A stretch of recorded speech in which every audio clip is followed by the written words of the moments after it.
shunchaki adashib do'ldirab ketib qolgan qayerdir.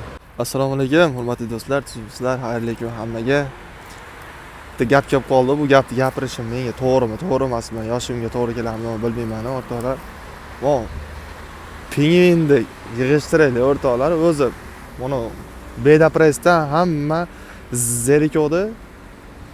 Endi pingvin kelib qoldi.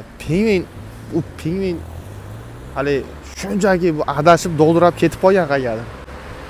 U prosta adashib qolgan qayerdir ketayotganda, hali to'dasidan ajrab qolganda, shu o'lib ketgan, shu tog'lar orasida nimalargadir yem bo'lib ketganmi, uni dengiz mushuklari bir narsalariga.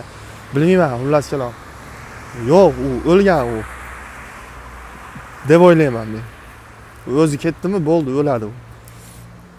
Na ovqat topoladi, na sovuqda u nimasi bilan, to'dasi bilan. Motivatsiya yo'q narsa deb o'ylayman men, o'rtoqlar. Endi kimlargadir bordir, men uchun yo'q narsa.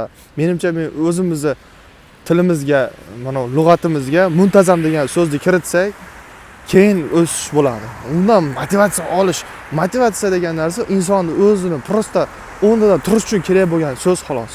Bu shunaqa bir his-tuyg'u xolos. Pingvindan tushunmadim to'g'risi.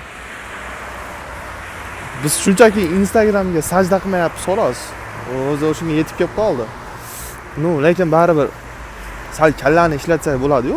Biz ongimiz bor-ku, ongsiz jonzotdan ana motivatsiya olgandan ko'ra biz onglaymiz-ku, kallamiz ishlaydi-yu, o'rtoqlar.